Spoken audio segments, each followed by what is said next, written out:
Okay, then in this part of the tutorial we're going to be starting this upload process. We're going to be grabbing the name of our file, the temporary name, and we're going to create a new location for it. And the first thing I want to do quickly is just create a location in my avatar upload file folder with my files, and I'm just going to create a new folder, and this is just going to be called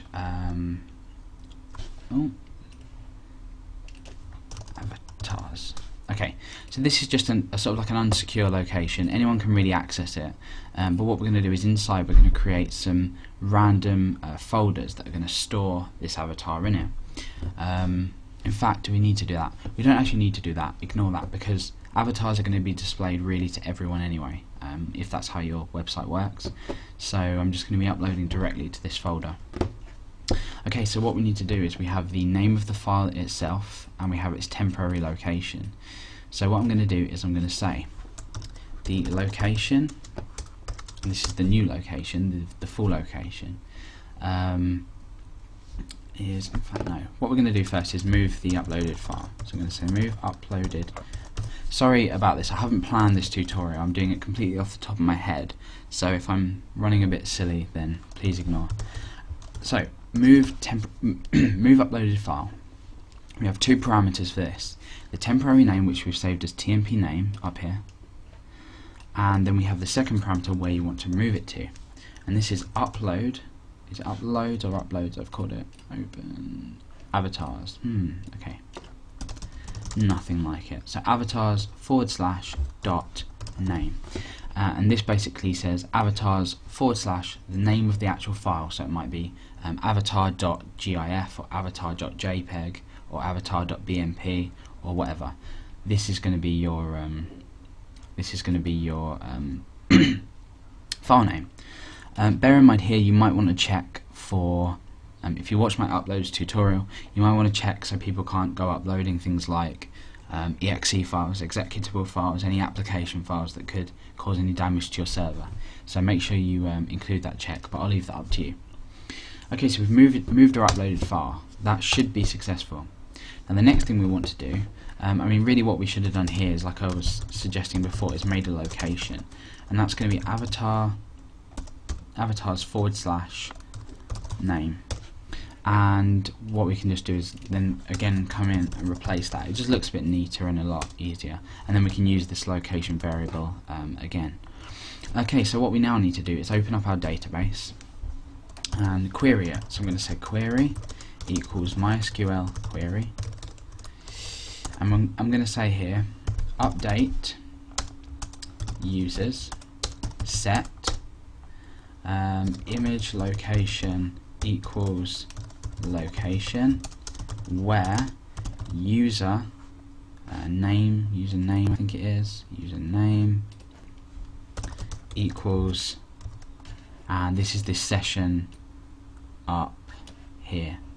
So really what I could say is username equals $_session username, and then I can use this again like we've done.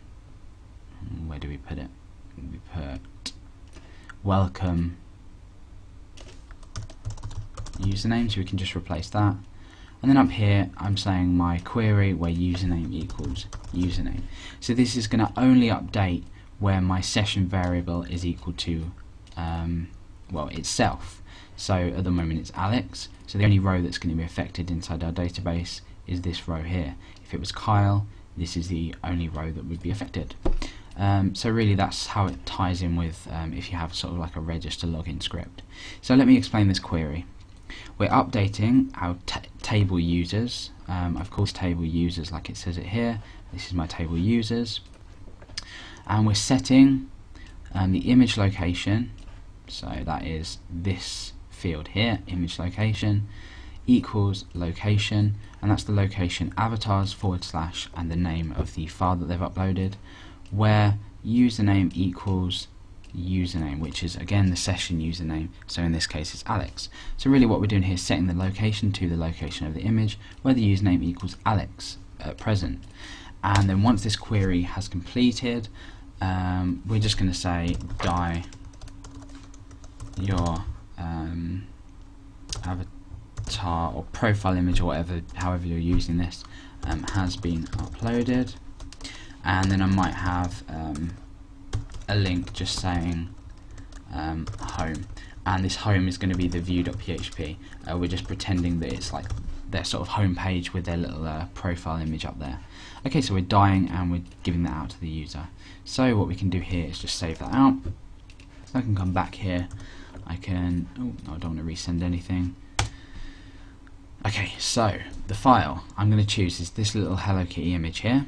That's in there, that one there, and I'm going to click upload. Your avatar has been uploaded. Home. Now at the moment there is no script we've created to view our avatar, and that comes in the next part of the tutorial. But if we go back to our table, you can see nothing's changed. If we click browse and I scroll down, avatars /poker.peak, and that is in fact the image that I selected. Let's resend, go back.